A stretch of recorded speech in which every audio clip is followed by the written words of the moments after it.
नमो भगवते वासुदेवाय। अथाष्टमोऽध्यायः। शौनक उवाच।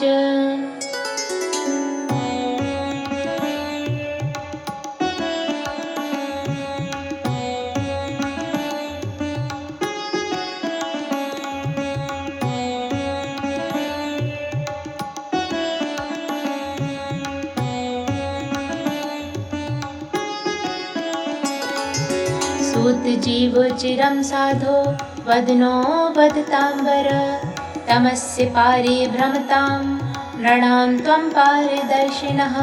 आहुश्चिरायुस्मृतिं मृकण्डतनयं जनाः। यः कल्पान्ते उर्वरितो येन ग्रस्तमिदं जगत्।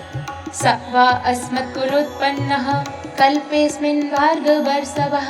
नैवाधुनापि भूतानां सम्प्लवः कोऽपि जायते। एक एवाडवे भ्राम्यन् ददर्श पुरुषं किल। वटपत्रपुटेतोकं शयानं त्वेकमद्भुतम्। एष नः संशयो भूयान् सूतिकौतूहलं यतः। तं नश्छिन्दि महायोगिन् पुराणेष्वपि सम्मतः। सूते उवाच। प्रश्नस्त्वया महर्षेयं कृतो लोके भ्रमापहः। नारायण कथा यत्र गीता कलिमलापः। प्राप्तद्विजाति संस्कारो मार्कण्डेयः पितुः क्रमात्। छन्दांस्यधीत्य धर्मेण तपः स्वाध्याय संयुतः। बृहद्ब्रद्धरः शान्तो जटिलो वल्कलाम्बरः। बिभ्रत्कमण्डलुं दण्डमुपवीतं समेखलम्। कृष्णाजिनं साक्षसूत्रं कुशांश्च निमर्धये। अग्न्यर्के गुरुविप्रात्म स्वर्चयन् सन्ध्ययोर्हरिं। सायं प्रातः स गुरवे भैक्षमाहृत्य वाग्यतः। बुभुजे गुरुवनुज्ञातः सकृन्नो चेदुपोषितः। एवं तपः स्वाध्याय परो वर्षाणामयुतायुतम्। आराधयन् ऋषिकेशं जिज्ञे मृत्युं सुदुर्जयम्। ब्रह्मा भृगुर्भवो दक्षो ब्रह्मपुत्राश्च ये परे। नृदेवो पितृभूतानि तेनासन्नतिविस्मिताः। इत्थं बृहद्ब्रद्धरस्तपस्वाध्याय संयमैः। दद्यावदोक्षजं योगी ध्वस्तक्लेशान्तरात्मना। तस्यैवं युञ्जतश्चित्तं महायोगेन योगिनः। व्यतीयाय महान् कालो मन्वन्तर षडात्मकः। एतत् पुरन्दरो ज्ञात्वा सप्तमेऽस्मिन् किलान्तरे। तपो विशङ्कितो ब्रह्मन् नारीभिः तद्विघातनम्। गन्धर्वाप्सरसः कामं वसन्तमलयानिलौ। मुने प्रेषयामास रजस्तोकमदौ तथा। ते वै तदाश्रमं जग्मुर्हिमाद्रेः पार्श्वोत्तरे। पुष्पभद्रा नदी यत्र चित्राख्या च शिला विभो। तदाश्रमो पदं पुण्यं पुण्यद्रुमलताञ्चितं। पुण्यध्वजकुलाकीर्णं पुण्यामलजलाशयं। मत्तभ्रमरसङ्गीतं मत्तकोकिलपूजितं। मत्तवर्हिनटाटोपं मत्तध्वजकुलाकुलं। वायुः प्रविष्टि आदाय हिमनिर्झरशिखरान्। सुमनोभिः परिस्पक्तो बभाबुत्तं भयन् स्मरम्। उद्यच्चन्द्रनिशावक्त्रः प्रवालस्तव कालिभिः। गोपद्रुमलताजालैस्तत्रासीत् कुसुमाकरः। अन्वीयमानो गन्धर्वैर्गीतवादित्रयूथकैः। अदृश्यतात् चापेषुः स्वस्त्रीयूथपतिस्मरः। हुत्वाग्निं समुपासीनं तदृशुः शक्रकिङ्कराः। मीलिताक्षं दुराधर्षं मूर्तिमन्तमिवानलम्। ननृतुस्तस्य पुरतः स्त्रियोऽथो गायका जगुः। मृदङ्गवीणा पडवैर् वाद्यं चक्रुर्मनोरमम्। सन्दधेस्त्रं स्वधनुषि कामः पञ्चमुखं तदा। मधुर्मनोरजस्तोक इन्द्रभृत्या व्यकम्पयन्। क्रीडन्त्याः पुञ्जिकस्थल्याः कन्दुकैस्तनगौरवात्। भस्मोद्विग्नमध्यायाः केशविस्त्रंसितस्रजः इतस्ततो भ्रमद्रष्टेश्चलन्त्या अनुकन्दुकम् वायुर्जहार तद्वासः सूक्ष्मं त्रुटितमेखलं विससर्ज तदा बाणं मत्वा तं स्वजितं स्मरः सर्वं तत्र भवन्मोघ मनीषस्य यथोद्यमः त इत्थमपि कुर्वन्तो मुनेस्तत्तेजसा मुने दह्यमाना निवृत्तुः प्रबोध्या हि विवार्भकाः इतीन्द्रानुचरैर्रहमन् धर्षितोऽपि महामुनिः यन्नागादिहमो भावं न तच्चित्तं महत्सु हि दृष्ट्वा निस्तेजसं कामं सगडं भगवान् स्वराट् श्रुत्वानुभावं ब्रह्मर्षेर्विस्मयं समिगात्परम् तस्यैवं युञ्जतश्चित्तं तपः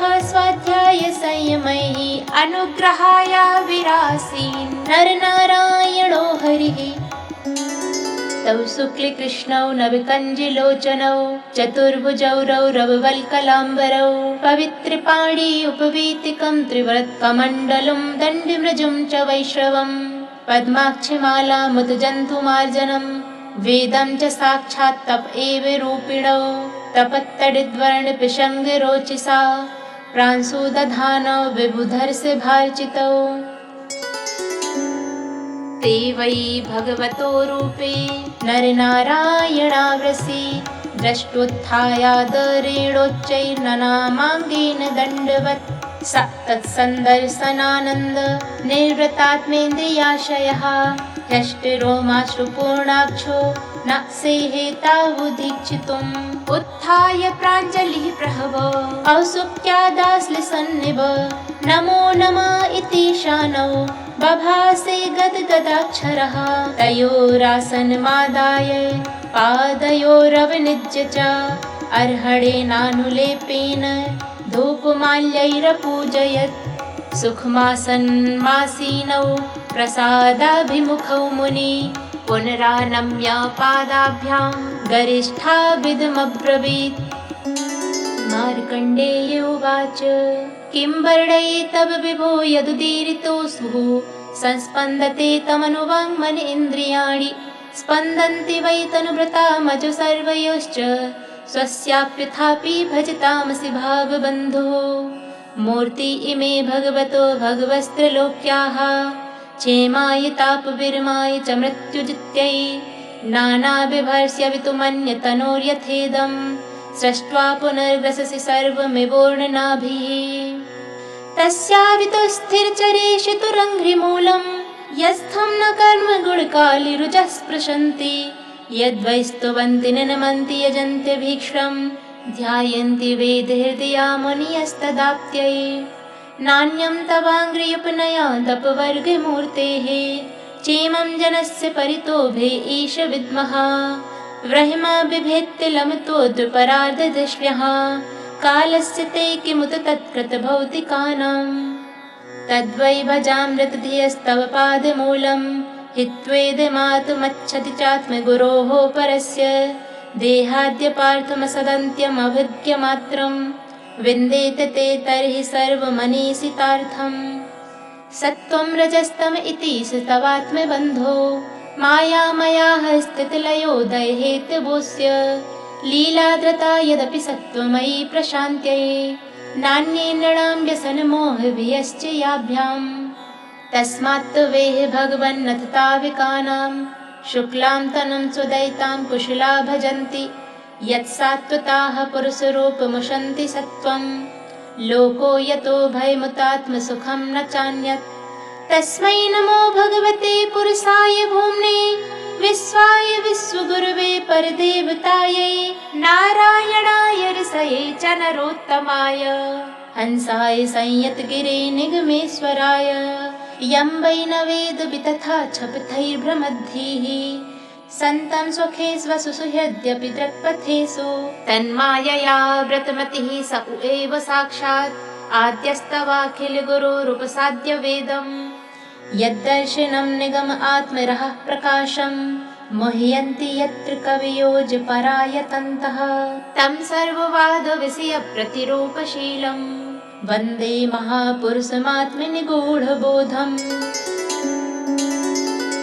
जय जय श्रीमद्भागवते महापुराणे पारमहंस्यां संहितायां द्वादशस्कन्धेऽष्टमोऽध्यायः। श्रीकृष्णार्पणमस्तु।